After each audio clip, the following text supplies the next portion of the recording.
the rule change today. One, can you talk a little bit about what it means, and did our reporting directly lead to today's rule change? You know, we have always been looking at how fast and how soon we could be updating our profiles to make it more reflective in real time. But certainly your reporting helped expedite that process. You know, we obviously are looking at a lot of things like the boundary issues, like the opioid issue. But bringing that to the forefront, and you know, especially as we are increasing our number of physicians who are being licensed, a lot of them from out of state. We just the legislature passed the Interstate Medical Compact, and that has gone into effect in March. So as we are having more and more physicians coming in from out of state, as we have more licensed physicians in general, period. Helping to improve our process in updating our profiles more in real time is something that your reporting certainly helped in that, and helped us. You know, sometimes rule changes take a very long time. They have to go through an approval process, of course, at a higher level to be reviewed, just to make sure that there's no issues that we're missing. It has to go through the comment period and so forth. So sometimes that process in itself can kind of drag on for a very long time, and then you get into the legislative session period of time where we somewhat have an unwritten rule of having a moratorium of rules because we don't want to supersede what the legislature may be doing, you know, because they may come up with statutes that we need to address with rules. So we usually kind of hold off when that happens. So the reporting that you did a couple of months ago certainly helped speed up that process and bring it to the forefront of our attention. As you saw in situations like that, we're able to move very, very quickly when it's certainly something that would improve the process. How important is that, bringing information that maybe you weren't aware of to your attention? It's crucial. Like, you know, we are a complaint-driven agency. So in the absence of complaints or issues coming to us directly, you know, in many instances, we may not know that it is an issue. You know, state agencies are state agencies, and we go through processes that you know, have to go through rigorous review. And sometimes issues like that may get lost, and as somebody is able to bring that to the forefront of our attention, it certainly helps us speed the process. I mean, again, writing a rule and having the rule reviewed and having it adjudicated takes its time. But in this instance, we did it in the fastest time that we could legally possibly do. Now, of course, it may have taken longer had we had a lot of comments come back suggesting changes, then it would have had to go back out for public review and so forth. But luckily, it was straightforward. I think everybody saw the benefit of it. The minor change that we did was more grammatical in nature, so it didn't have to go out for another series of public comment.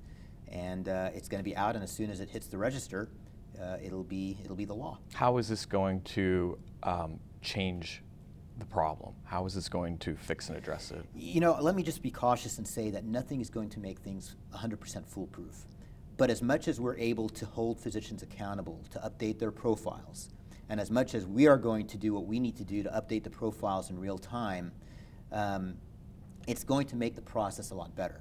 Now, keep in mind that physicians who are being seen, who are seeing patients, the patients still have, I don't want to say the obligation or duty. I mean, they still have to look up the information in order to see it. I mean, it's not going to jump out to them all of a sudden and say, oh, by the way, there's an issue with your physician. It's still going to take some work on the patients to make sure that they look up the information. But as much as we can make that information easy to access or easier to access, we'll certainly work toward that. I mean, there may be some ideas where we can make links available or whatever there might be in other types of areas where patients access information. You know, there are requirements, and these are outside of our purview, but there are requirements, of course, when a patient goes into a physician's office or any employer's office where, you know, workers' comp stuff is up there, other types of information's up there. So if there's a link or an information where somebody can look up information for a physician that they're visiting, and that information is transparent, or the link to that information is transparent, then that's certainly something that would be even more helpful. You mentioned accountability for doctors. Mm-hmm. Before we started recording, you had also mentioned about how you welcome accountability for the medical board. I'm wondering if you could talk about that. Well, look, I mean, you know, when and if we are not doing things to the expectation, you know, I would never venture to guess that I would purposely not do things the way they're supposed to be done. But again, we're all human. We're all, you know, imperfect. And if somebody's not doing what they're supposed to do in the way that it's expected to be done, When I was appointed by the governor, I was confirmed by the Senate, as were all other board members. They have an opportunity to ask questions. But even beyond that, we get questions and requests from legislators all the time when they hear from their constituents and they have questions or concerns, and they may not necessarily be easily able to get a hold of us directly. So if a legislator calls us and asks us questions, we're able to either help clarify it, or if changes need to be made or something needs to be adjusted or changed, then we go ahead and do that.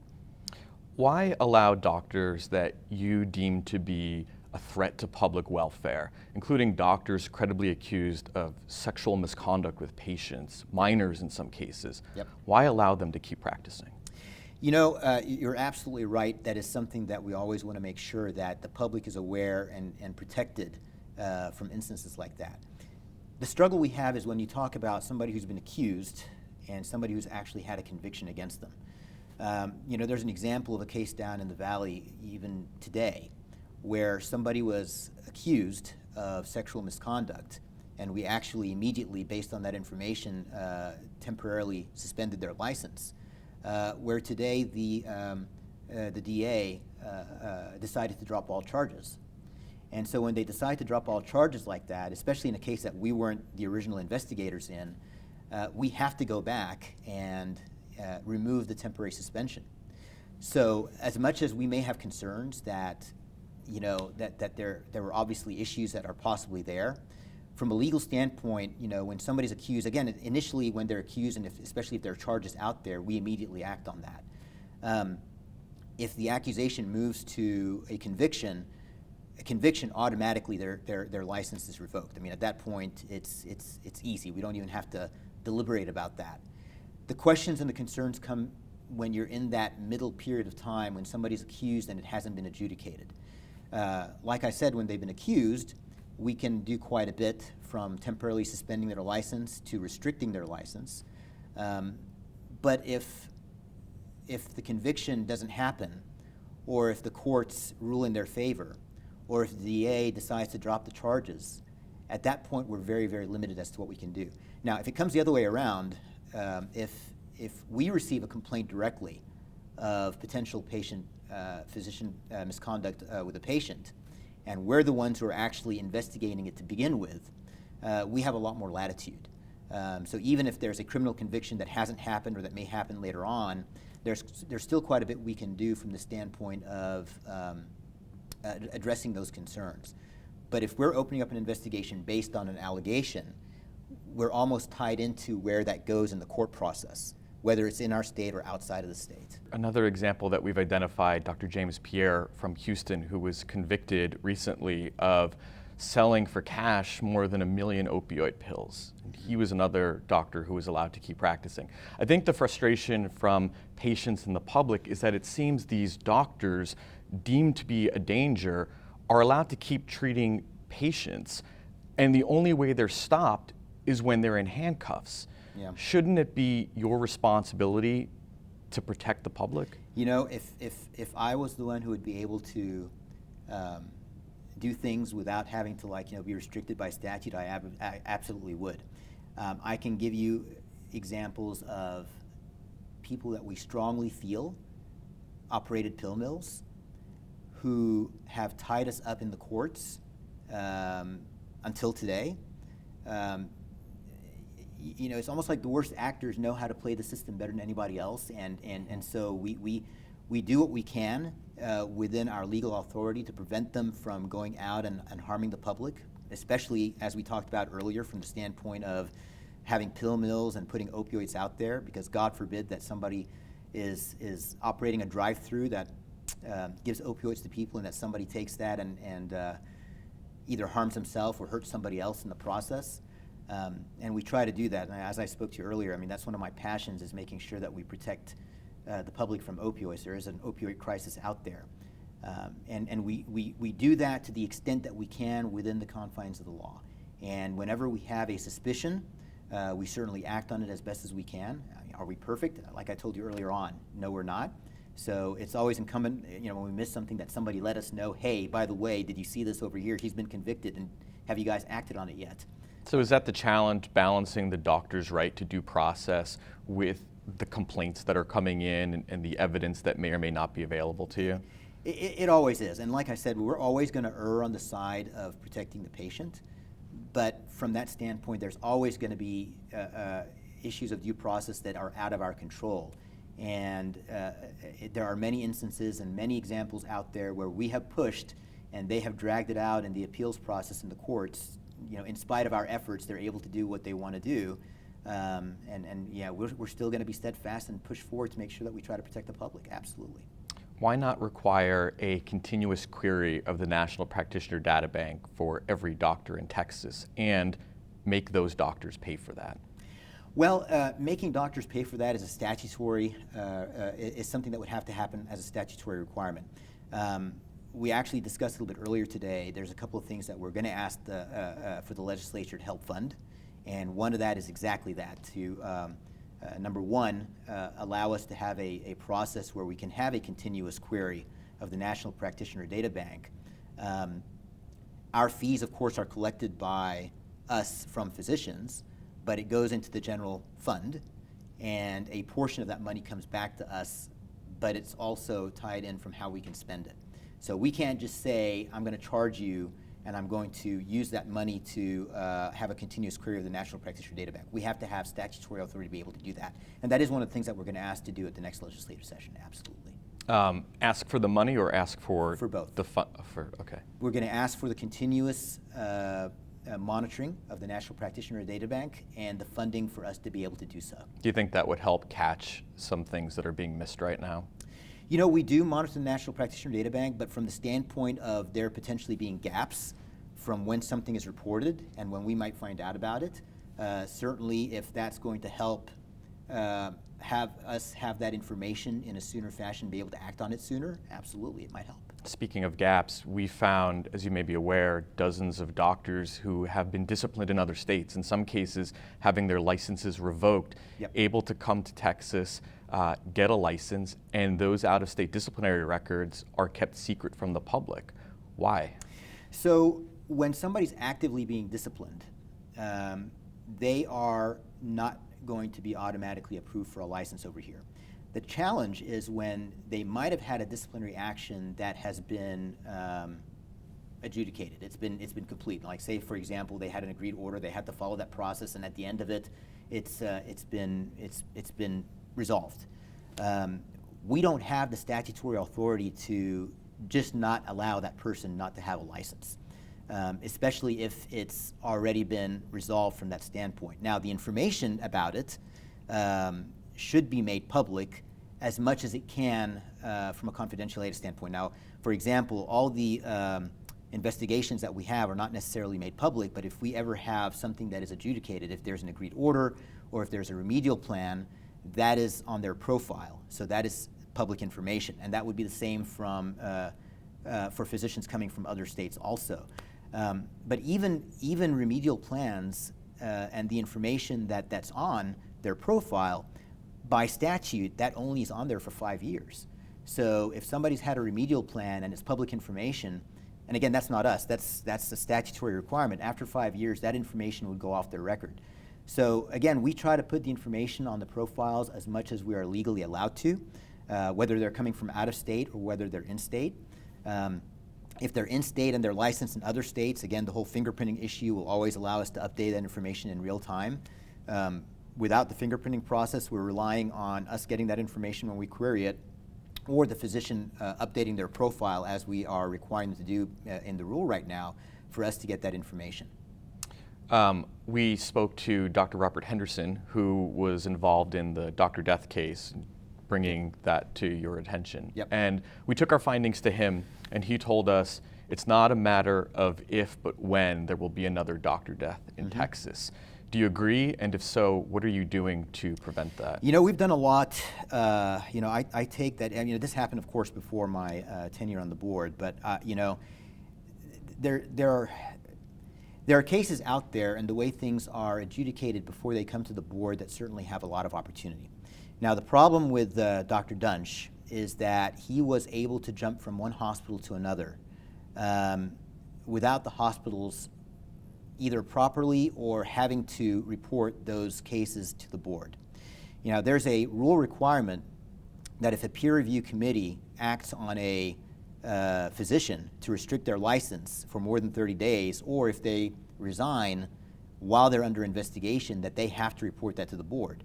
There's also a requirement that physicians, or actually anybody, but we have only authority over physicians, that anybody who knows a physician that is a threat to themselves or others have a duty to report to the board.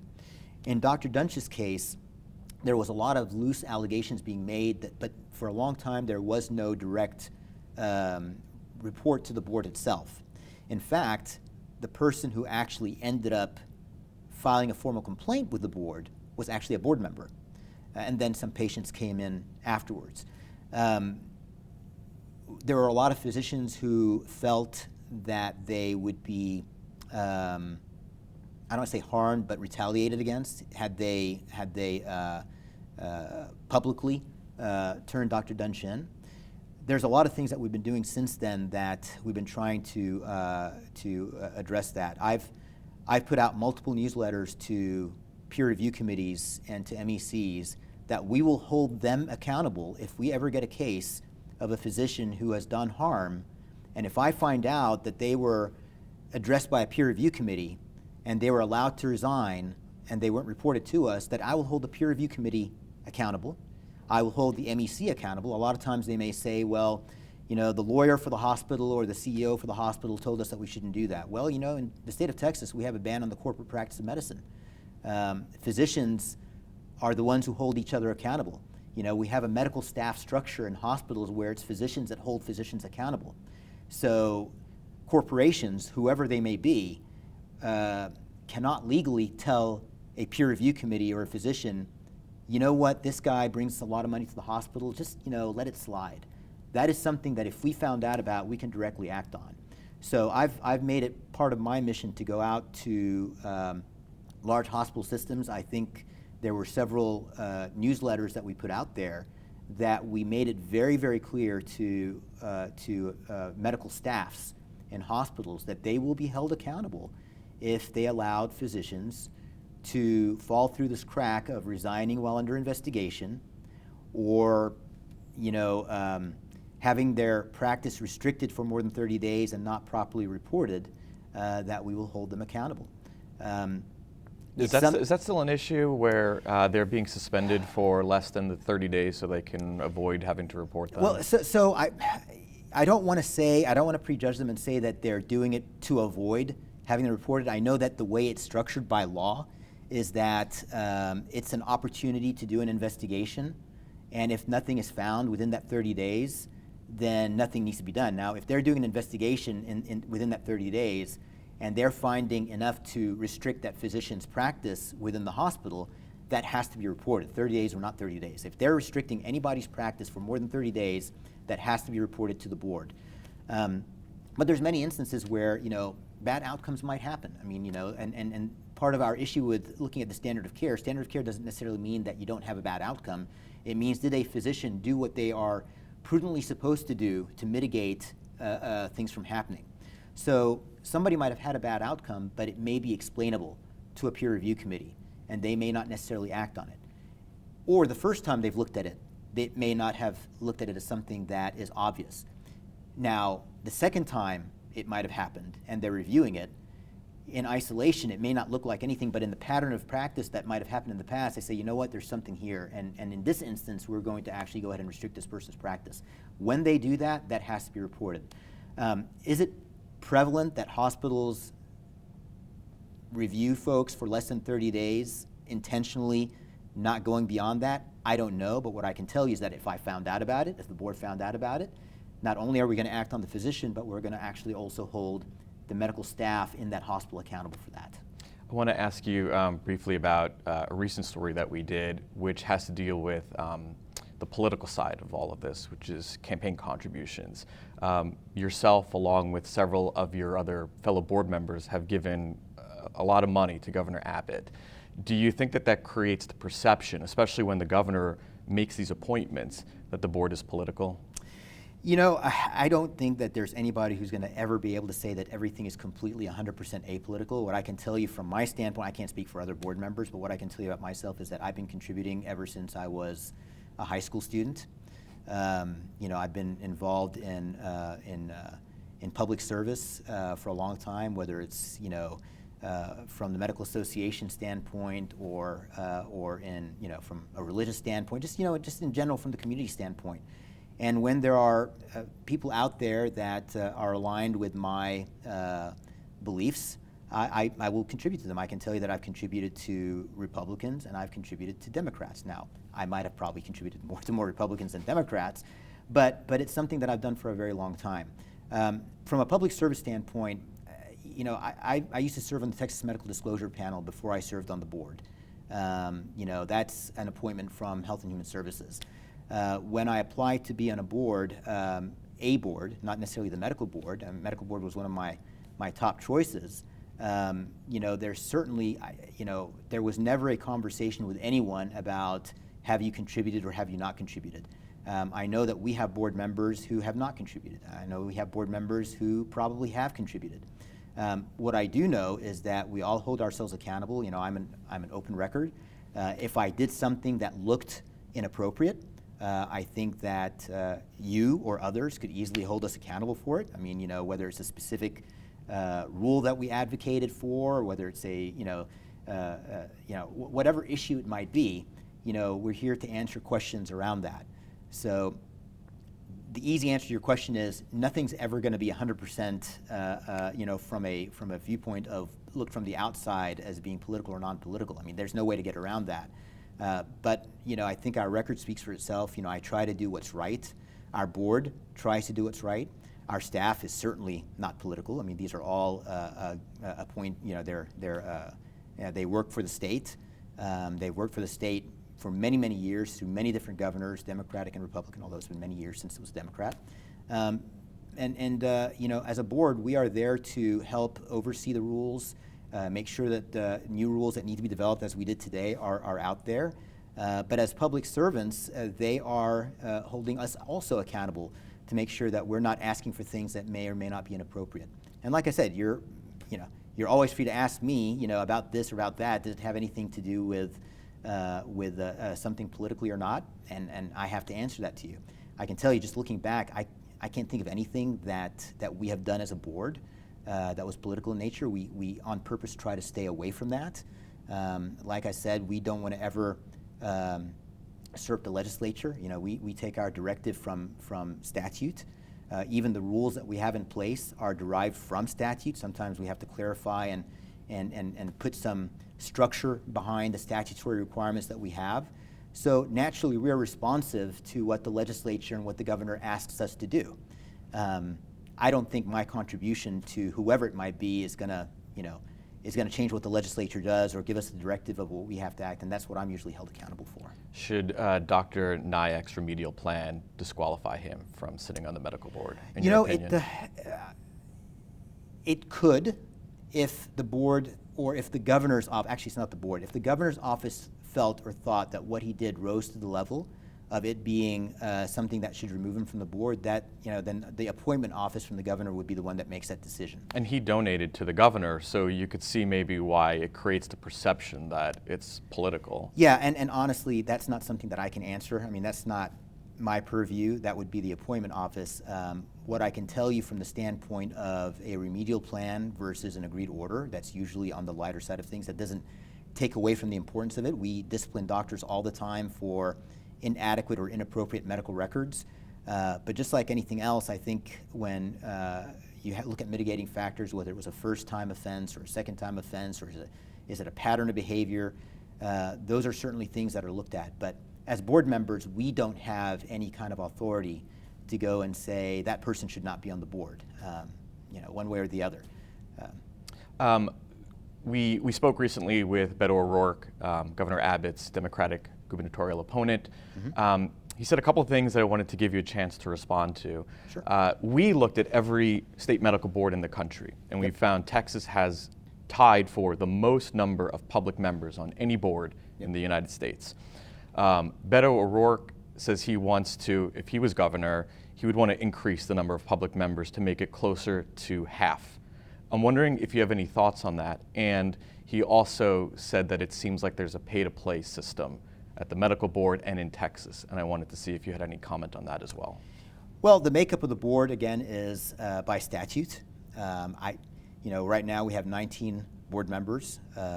11 are physicians. I hope I'm getting that right. No, 12 are physicians, I'm sorry. 12 are physicians and 7 are public members.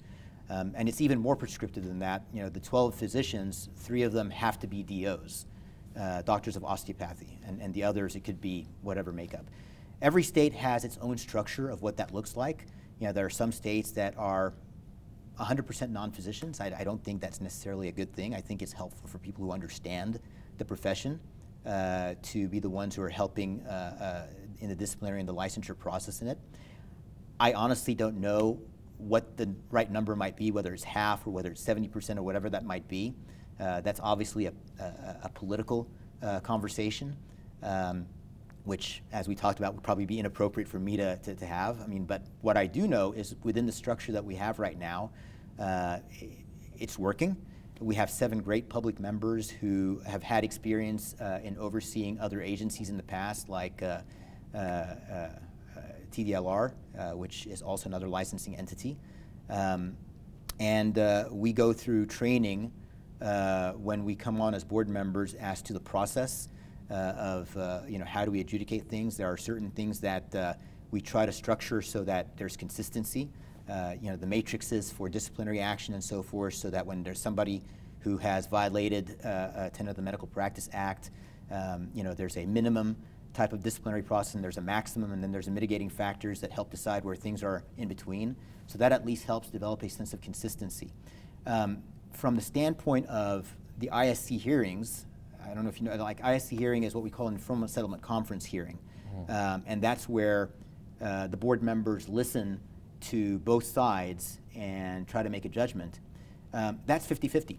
That's one board member who's a physician or a DPR or a DRC member, it's a district review committee, and you have the other person is a public member. And those two are opining on the issue at hand. So even though it's not the full board where we kind of look at all the issues at the end of the day at the board meeting, the ones who are actually sitting down and looking at issues really down to the nitty-gritty stuff, that structure in itself, which I would say is probably where the nuts and bolts are done, is a 50-50 structure. O'Rourke also mentioned that it appears, based on the contributions to the governor, that it's a quote, pay-to-play system. Do you have any comments on that? And again, in the campaign season, a lot of things are going to be said. I think that can be made on both sides of the aisle. Me getting into a conversation about things that are being said from one candidate to the other is probably inappropriate. What I can tell you, like I said, is that there's many board members that have not contributed. I myself, I have contributed. That's a matter of public record. But I've contributed for many, many years, and I've contributed to both sides of the aisle. And at the end of the day, we are all held accountable to what we do. It's all a matter of public record. Just like you're able to sit here and ask me specific questions about specific cases, I have to be held accountable to that. And I think that, at least to a certain extent, puts some checks and balances to the process. Do you think having public board members coming from a patient safety or patient advocacy background would be helpful for a governor making these appointments? One of the, yes, it would. I think having a variety of people from a variety of different backgrounds, whether it be on the physician side or on the public member side, would be helpful. Having public members who have a legal background would be helpful. Having public members who have a patient advocacy background would be helpful. So having a mix of that would be helpful. Just like on the physician side, having a variety of specialties represented would be helpful. Having geographic representation, having urban versus rural. Again, that's something that the appointment office, the governor's office looks at, and I know that they look at all these factors: geography, population density, specialty makeup, and on the public member side, again, the variety of different expertise that people can bring on board. We had a lawyer who actually moved on and is a judge right now, who was boundary issues were very, very important for her. And Linda Molina, and she, like I said, she's a judge right now. She was somebody who was appointed to the board as a public member, not only because of our legal background as a defense lawyer, but also because of our background from the standpoint of patient advocacy when it comes to boundary issues. So yeah, I mean, there's, having a variety of different backgrounds for the appointment office to look at is certainly going to be helpful. As we wrap up, overall, what would you say to people who feel that the Texas Medical Board isn't transparent and isn't doing its job? Yeah. Just like any other state agency, there's obviously open records that people can ask for. That's not necessarily what the general public is going to go and look for information. That's your job, to be able to get that information and be able to put it out there for the public. What I can tell them is that we are as transparent as we can. Can we always do better? Absolutely. And where there are going to be areas where we are given suggestions as to where we can be better, we will. What I will tell you also, though, is that there are limitations to what we can offer from the confidentiality standpoint. So I know it's frustrating for a lot of folks that there may be investigations going on, and people want to know what exactly is going on. But from a statutory standpoint, in those instances, unless something becomes finally adjudicated, whether it's a remedial plan or whether it's an agreed order, we by law cannot divulge any of that. And we get a lot of questions around that. It's like, well, isn't somebody doing so-and-so, and why aren't you being transparent about it? It's like, well, we legally can't. And that, yes, it's to protect the accused, just from the standpoint that if nothing was found, then the potential for them to be harmed permanently is certainly there. But again, that's a statutory requirement where we can't divulge that kind of information. And I know it's frustrating when we get asked a lot of questions and our answer is, I'm sorry, that's confidential, or we can't really say anything about that. I sitting on this side of the curtain, I can see why. When I was on the other side of the curtain as a practicing physician, it may have felt frustrating, even as a practicing physician, and not even a patient who may even have less of an ability to get a lot of information out there. So I get it and I see it, but on this side of it also, I also see the nuances of what we're able to do and what we're not able to do, and the perception of how that may create a lack of transparency.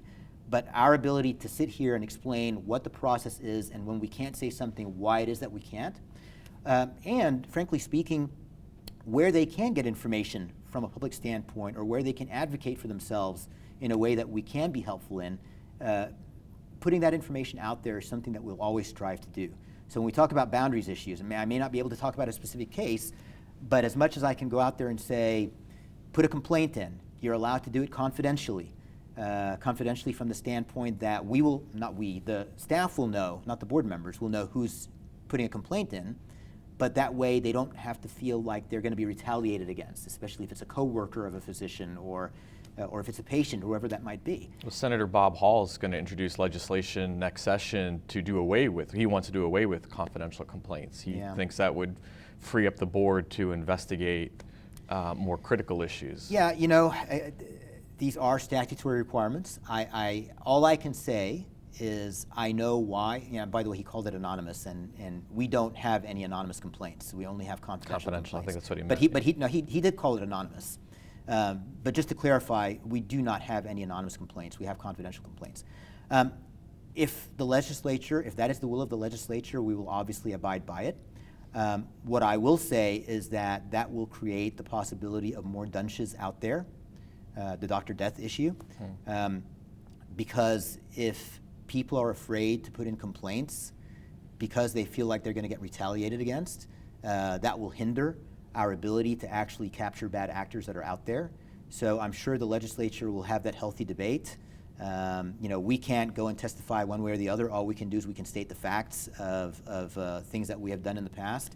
But I know that's the argument that's been made in the past, is that if you go down that road, you may disenfranchise many people who have legitimate concerns and complaints that they want to bring forward, but are afraid to do so publicly. And now a number of lawmakers are looking at potential legislation in response to our investigations. Mm-hmm. Representative Julie Johnson is another one.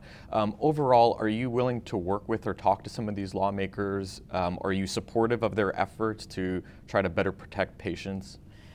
I am always our mission is to protect patients. And whenever there are suggestions of legislation that can help improve the process. I mean, we just talked about an example with the continuous monitoring of the National Practitioner Data Bank.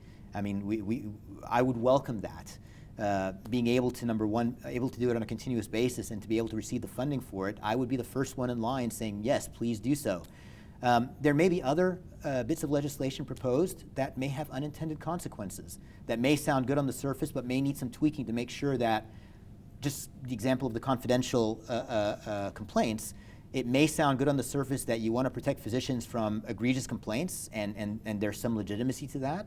But there's the other side of it where you may have folks who are afraid to complain because of that lack of confidentiality. So in instances like that, legislators just have to balance the pros and the cons and maybe put safeguards in how they put forth the legislation that's out there. You know, we as an agency, just like all other agencies, go through a sunset process. And in that sunset process, all the rules that apply to the Medical Practice Act are looked at. We just went through that several sessions ago. We will go through that, obviously, I think, 4 or 5 years down the road. So even if things don't come up in one session or another, we will automatically be sunsetted, and we will automatically go through a review process to see what can be improved and what can we do to make things better. In the last session, we looked at legislation, not as a board, but the legislature looked at ways we can help improve the issue around the opioid crisis. You know, we gave testimony that was asked, you know, from factual testimony, but you know, I think what we came out with that, with the pain management clinics and some of the balances of making sure that we are regulating the prescribing of opioids, but at the same time not disenfranchising patients who legitimately need to be prescribed pain medications, that we're able to do so in that process. And that was legislation that changed the processes that we had. And we were actively not lobbying one way or the other, but looking at where there were opportunities where improvements could be made.